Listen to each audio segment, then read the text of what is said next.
muito boa noite.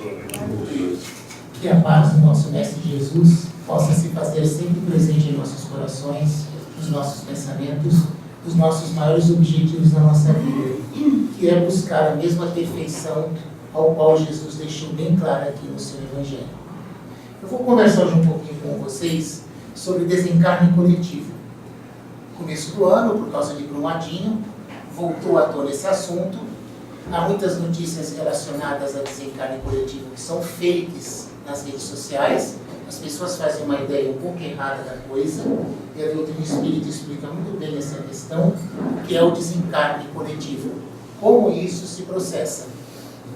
E pesquisada, peguei algumas informações que são importantes à luz da doutrina espírita, para a gente entender essa questão de desencarne de muitas pessoas ao mesmo tempo, e qual é o nosso comportamento, qual é a nossa atitude diante disso. Porque, infelizmente, havendo alguns palestrantes, como o Divaldo, como o Raul Teixeira, como o Haroldo Dutra, fazendo comentários recentemente, um verdadeiro espetáculo circense, uma verdadeira falta de respeito com a situação, porque a imprensa se aproveita dessa tragédia que envolve várias pessoas ao mesmo tempo e faz aquele verdadeiro espetáculo na televisão. Repórteres fazendo até reportagens apelativas. E o objetivo de quando várias pessoas reunidas desencarnam juntas, ela tem um outro objetivo segundo a doutrina espírita para nós, que é a nossa reflexão, e não transformar isso num espetáculo, como infelizmente aconteceu.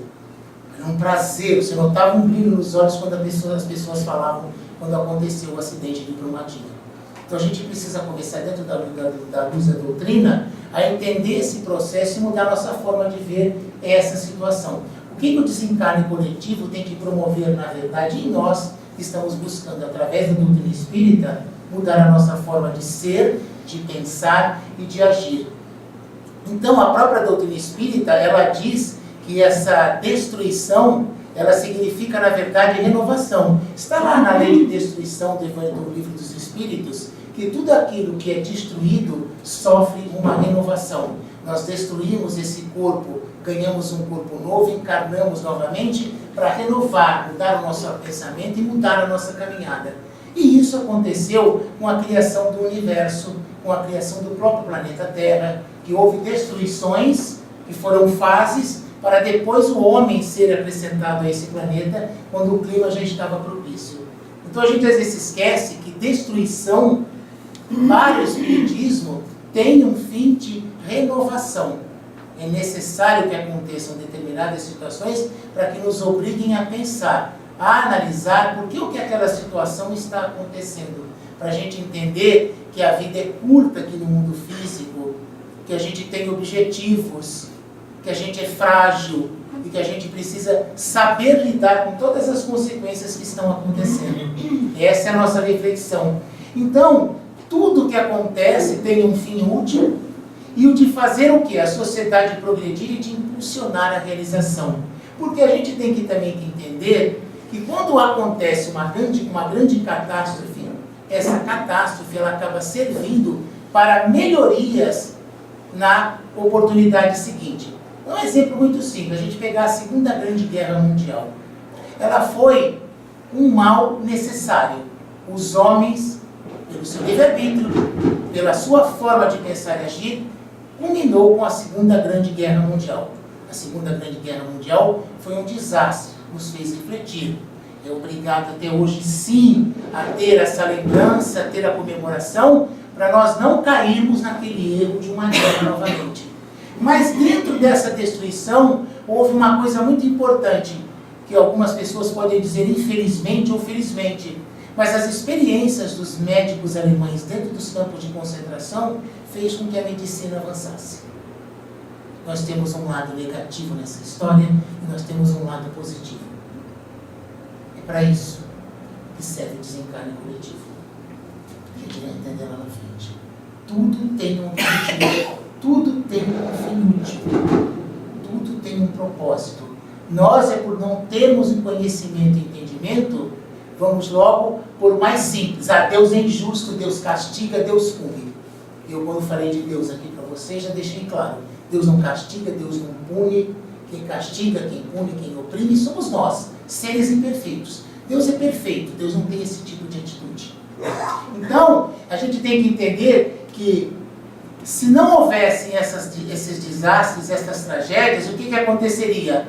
Nós demoraríamos muito para refletir e pensar. Então, o que aconteceria? Nós levaríamos muitos anos para progredirmos.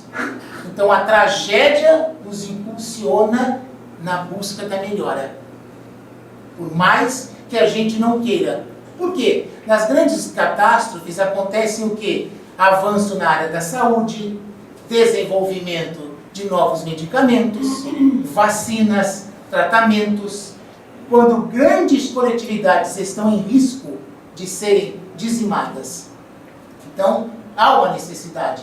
As grandes catástrofes, as grandes tragédias, trazem também desenvolvimentos. Daqui a pouco vocês vão entender. E os espíritos, e os nossos irmãos dentro dessa catástrofe. E eles, vocês vão entender também o que acontece. Então, para a gente ter uma ideia, a triste chaga da fome que ainda existe no planeta estimula o progresso de quê? Da tecnologia, da agricultura, aumento de produção mundial e de alimentos. A fome na África fez com que a agricultura, apesar de ela ser predatória, destruir um pouco o planeta, fez com que a agricultura desenvolvesse sistemas, está certo que ainda são um pouco questionáveis, de aumentar a produção de alimentos para ver se diminui a fome no mundo. Então a gente tem um lado da pesquisa que é importante nesse aspecto. Outro ponto, as guerras, que são frutos que a gente considera de gente insanas, provocadas por orgulho, egoísmo, vaidades pessoais e tudo aquilo que a gente quer colocar aí, tem um fim útil. Por quê? Podendo se referir que impulsionam mecanismos de reconstrução com desenvolvimento técnico, científico, bem também como o outro lado, o nosso. Na guerra houve muita ajuda, fugas, exercício de amor, de fraternidade, em tirar, salvar pessoas de campos de concentração e etc. Então todos os lados nossos são exercitados como espírito quando somos inseridos dentro desses locais. Temos participação direta quando estamos envolvidos dentro de determinados problemas. Por que eu estou falando isso? Porque a gente se esquece que o espírito, a sua individualidade, porque nós somos seres individuais, temos a nossa individualidade como espírito, nós podemos ter atos que vão nos desabonar naquilo que fazemos, porque estamos aqui resgatando débitos e dívidas, mas nós podemos, dentro dessa individualidade, não nos desabonarmos desse lado, mas dentro de uma coletividade, nós participarmos de atos que serão cobrados de nós lá na frente. Como é que a gente entende isso? Vamos pegar, já que estamos falando de Segunda Guerra Mundial, vamos usar a Segunda Guerra Mundial. Campos de concentrações nazistas. Em Auschwitz, em Blumenau, de onde quer que sejam, que eram os nomes dos campos, são interessantes, são os nomes de cidades alemãs que são no estado de Santa Catarina. São campos de concentração. Então, vamos dar um exemplo aqui. Na área insular de São Vicente tem um presídio, o CDP. Então, os campos de concentração nazista, eles eram assim. Tinha a cidade de Auschwitz, e afastado de Auschwitz tinha um campo de concentração. E Blumenau, e todas as outras, Treblinka, todas as outras eram assim. Então, um soldado alemão que trabalhava neste campo de concentração nazista, ele tinha o seu dia de folga. Ele saía do campo de concentração, vinha para a sua cidade. Na cidade ele tinha a esposa, tinha filhos, ele tinha uma vida social, ele tinha uma religião, ele participava, ele era um homem educado, dava educação para os seus filhos, participava de toda a sociedade que ele tinha, ele era um ser íntegro. Só que mais tarde, quando ele voltava para o campo de concentração, que ele colocava o uniforme do exército alemão, ele levava milhões de judeus à morte nas câmaras de gás. Então ele será cobrado como espírito, não por erros da sua individualidade. Ele será cobrado como espírito, quando voltar ao mundo espiritual, sobre o que ele fez irmanado com outros espíritos dentro desta coletividade. Então você pode errar e pecar como no seu dia a dia, os seus débitos e dívidas que você tem com aqueles espíritos que você está encarnado no seu dia a dia, ou você pode participar de algo coletivo que será danoso para você e para todos os outros espíritos que estão envolvidos neste processo. Certo? Então, para a gente entender isso. Então, vamos relembrar alguns fatos importantes sobre essa questão de catástrofes que aconteceram na vida.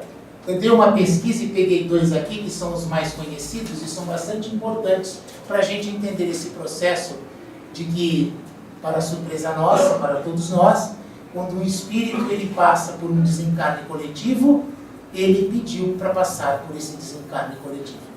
Ele está lá no umbral, por um seu ato deplorável que ele cometeu, junto com aqueles todos outros que participaram disso. Há uma melhora, ele é retirado desse umbral, ele é revisto a sua situação e eles pedem para encarnar novamente todos juntos e passarem por uma tragédia similar àquilo que aconteceu com eles. Então vamos pegar assim, no ano de 79 depois de Cristo, em Pompeia, o Vesúvio, ele não entrou em erupção, mas ele derramou cinza e gás tóxico. E ele matou todo mundo que vivia naquele balneário romano ali, levando à morte todo mundo que ali morava, por algum resgate de um passado anterior. O que interessa daí? Lá, como não houve derramamento de lava, a cidade ficou intacta. Tudo ficou preservado. Então o que aconteceu? Como essa configuração original da cidade e tudo que estava lá se manteve intacto, permitiu trazer a todas as gerações de hoje o quê? Os detalhes sobre a vida daquele século I depois de Cristo, no tocante à arte, construção civil, arquitetura e todo outro aspecto necessário. Hoje as construções de prédios que nós conhecemos com pé direito, colunas e pilares, foram tirados exatamente de Pompeia. Então houve uma tragédia que matou uma cidade inteira, mas o aspecto positivo, que é o outro lado, de para o avanço da humanidade, as construções, por exemplo, foram tiradas de lá. Então existe sempre um lado positivo nessa história. Aí a gente vai lembrar também um tsunami de 2004 na Indonésia, que atingiu 14 países e matou 230 mil pessoas. Hoje, se acontecer um tsunami lá na Indonésia, de novo, se morrer 10 mil pessoas hoje é muito. Não morrem mais 230 mil. O primeiro tsunami serviu para hoje eles terem um sistema de alarmes para que isso não aconteça novamente. Olha o lado bom da coisa, que também tem. Lá também, no Haiti, em 2010, houve um terremoto que matou de 100 a 200 mil pessoas. Hoje nós sabemos, no próprio Japão, que todos os prédios de uma laje para outra, existem mola dentro das colunas. O prédio enverga, mas não quebra e não desaba.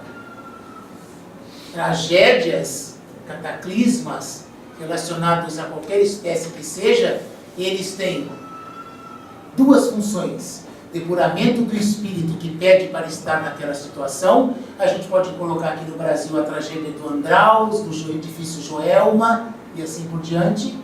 E também tem o lado positivo. A partir dos incêndios do Andraus e do Joelma, o sistema de fogo e de incêndio também nos prédios mudaram aqui no Brasil. Então tudo tem 2 lados da história. Mas a gente sempre leva para o lado que eu estava falando lá no começo. O lado do... Porque a gente superlativa tudo. É uma tragédia, é uma desgraça. Nossos irmãos. Nós precisamos mudar o nosso conceito. Foi uma tragédia, foi nossos irmãos. Mas nós não precisamos transformar isso num espetáculo, como a imprensa transformou na televisão, como faz todas as vezes. Então é isso que nós precisamos mudar. Por quê? Porque a doutrina espírita tem um esclarecimento muito interessante sobre isso. quando abordamos desencarnes coletivos que envolveram a ação do homem, necessário referir que a lei de ação e reação estará sempre presente. Sempre. Muitas vezes manifestando-se nos tristes episódios que envolvem qualquer tipo de acidente. Ele pode ser aéreo, terrestre, marítimo, incêndios, desabamentos, o que a gente quiser. Qualquer um deles está envolvido dentro desse aspecto. Então vamos relembrar dois casos aqui, um de Chico e um de Divaldo, para nós entendermos isso.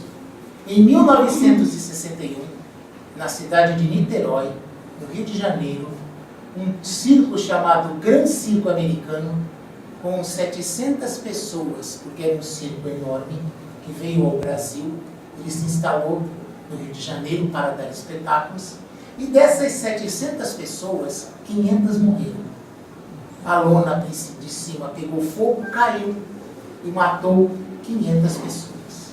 Aí, Chico Xavier, através de Humberto de Campos, o irmão X, declara que aqueles 500 espíritos que ali morreram pediram para encarnar naquela época, estar dentro daquele circo, embaixo daquela lona e morrer daquela forma trágica, porque quase 1000 anos antes eles levaram vários cristãos à morte no circo de Roma.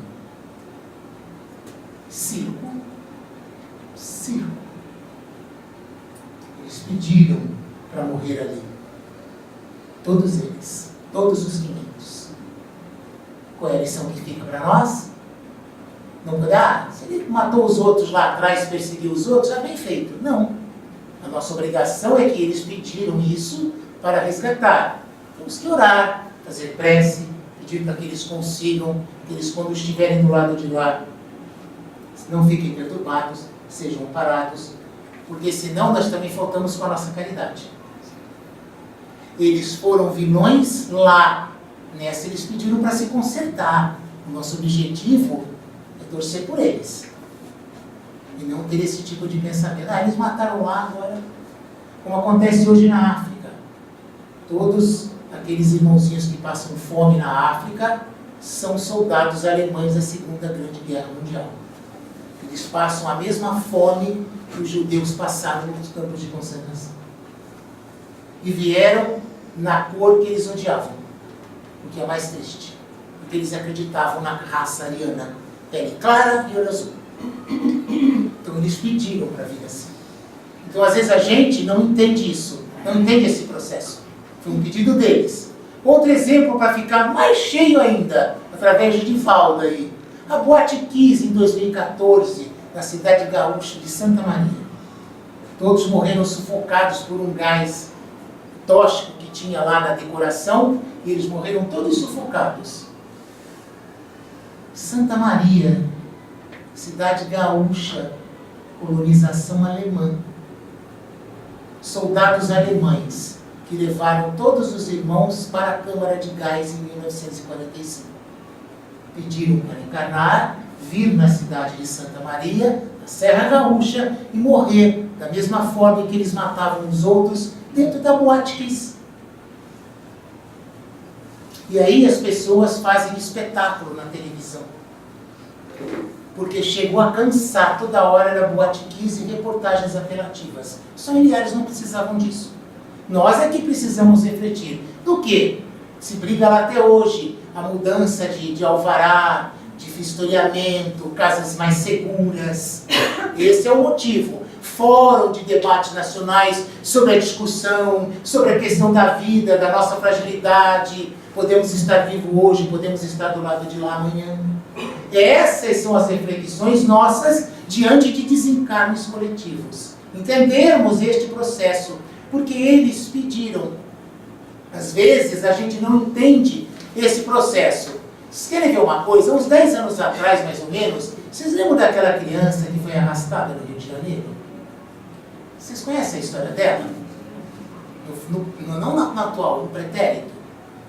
Ele era designado pelos romanos, pelo imperador romano, Ele tomava conta de uma cidade como César, e o seu divertimento favorito era entrar numa biga, amarrar de crianças a idosos na sua biga, e ele saía arrastando em alta velocidade, assim, pelas ruas, até a pessoa morrer. Aí ele desencarnou, ficou 1500 anos no umbral, na escuridão. Aí 2 espíritos que ele matou arrastado na biga gostavam dele e pediram para ele sair dali. Ele saiu, reviu a sua sessão no plano reencarnacionista, reencarnou no Rio de Janeiro e foi arrastado por alguém, como ele exatamente pediu que queria que fosse. Ele queria ser arrastado até a morte por alguém no carro. Aí todo mundo quis linchar o bandido. Olha como a gente é pequeno na hora de pensar. A gente precisa mudar. Nós, nossa atitude. Cadê o amor? Cadê a fraternidade? Mata! Pena de morte. Arma na cintura para todo mundo. É essa a evolução que nós queremos? A gente sabe que a arma não vai resolver nada. A cidade mais violenta do mundo é Atlanta, nos Estados Unidos. Lá tem pena de morte, as pessoas andam armadas, a violência é a mesma. A gente às vezes não reflete nessas coisas. Cadê? Todo mundo anda armado, tem pena de morte. E continua sendo a cidade mais violenta do planeta. Atlanta, nos Estados Unidos. Adiantou dar arma para a população? Adiantou colocar penas mais severas? A gente não entende a nossa evolução como deveria ser. A gente se esquece do Evangelho de Jesus, do que ele veio fazer aqui, do que ele deixou de ensinamento para nós. A gente já quer esfolar o outro vivo. A gente esquece dessas coisas. Então, para a gente entender, é que o desencarne coletivo ocorre por fatores naturais, ação do homem, circunstância que não podemos controlar lá. Porém, atendendo à lei de ação e reação, é a oportunidade de exercitarmos paciência, resignação, equilíbrio. Que nós nunca fazemos. Cadê a nossa paciência? Cadê? Cadê a nossa resignação? Cadê o nosso equilíbrio nas situações mais agudas? A gente não entende, a gente se esquece de Jesus, se esquece do seu Evangelho, a gente já quer agredir o outro. Olha a violência no trânsito. Como é que é? O outro já desce do carro, já quer meter a mão na cara do outro. Não se conversa, não se dialoga. E nós não estamos refletindo sobre isso. Lá na questão 737 do Livro dos Espíritos, sobre essa questão de desencarne coletivo, ele coloca assim, ó: a renovação acelera o progresso, de forma a abreviar para poucos anos o desenvolvimento que demandaria séculos. É o que nós estávamos falando. O homem é compelido pelas circunstâncias ao quê? A utilizar a sua inteligência, sua capacidade de superação para ultrapassar todos os desafios, tanto os causados por desastres naturais como aqueles que ocorrem pela ação do homem. Não há motivo para temor quando ocorre esse desencarne, seja ele individual ou coletivo, pois há sempre amparo do plano superior,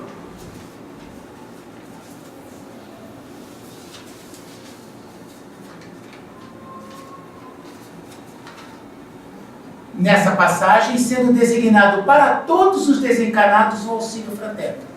Então a gente se esquece, para quem viu o filme Nosso Lar, que quando teve lá um episódio do filme que aparece a Segunda Guerra Mundial, as falanges de espíritos desceram para auxiliar os que estavam desencarnando.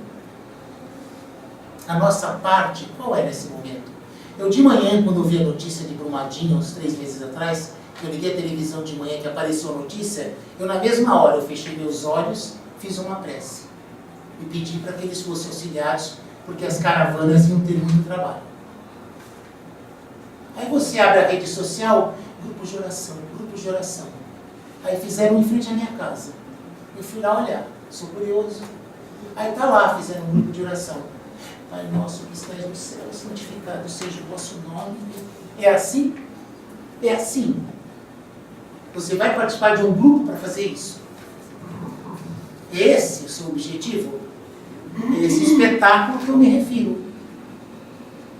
A gente precisa, começar a usar melhor a cabeça. Começar a usar melhor qual é a proposta do Evangelho de Jesus. Nós estamos fazendo totalmente contrário àquilo que o Evangelho pede. A gente não tem paciência, tolerância, a gente não é benévolo, clemente, a gente só é educado, só é maravilhoso com os nossos, os outros. Cadê a nossa reforma íntima, que Jesus falou tanto? Cadê a nossa transformação de ser moral? Porque aqui eu falo sempre, é fácil, eu quero ver do portão para fora. Quando a gente já sai daqui, chega ali na esquina, alguém esbarra em nós, a gente já olha feio. Mal acabou de sair daqui. Tudo. Aí chega, se alguém pisar no teu pé ali na esquina, você já olha feio. É essa a transformação moral que a gente está procurando? O que nós queremos? As palestras são importantes, vir a casa é maravilhoso, escutar o Evangelho é bom. Só que a gente às vezes ouve e esquece. É como uma historinha do irmão X, que o cara vinha um palestrante numa casa espírita e o cara era fã daquele palestrante. Ele sentava lá e o palestrante falava, ele achava lindo. Aí o palestrante desencarnou. Passado um tempo, o que ouvia desencarnou. O que desencarnou estava numa posição acima do palestrante. O palestrante questionou. Mas por que ele, que estava lá me ouvindo, todas as segundas-feiras está numa situação melhor que a minha? E o instrutor espiritual falou para ele, porque você somente falou, ele praticou. Nós estamos ouvindo somente ou nós estamos praticando? O que nós estamos buscando para nós?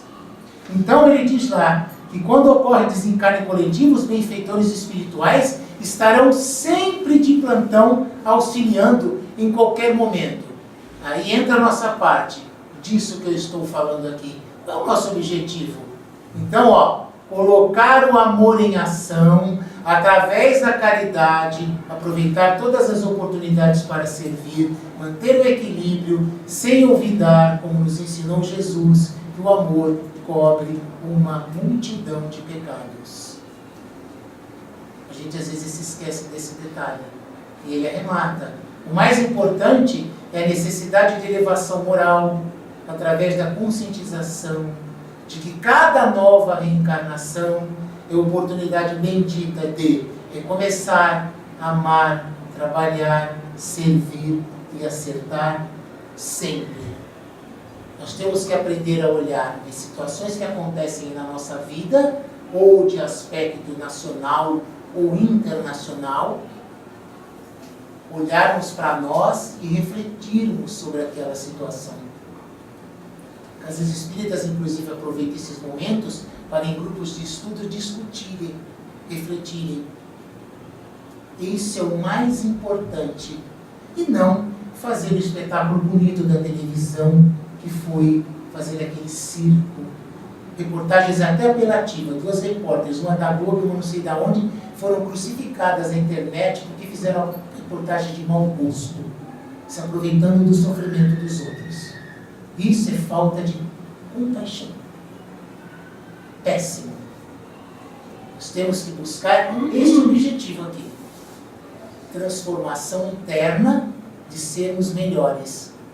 Mudarmos a nossa proposta de vida dentro daquilo que o Evangelho de Jesus deixou para nós. Gente, muito obrigado. Muito boa noite.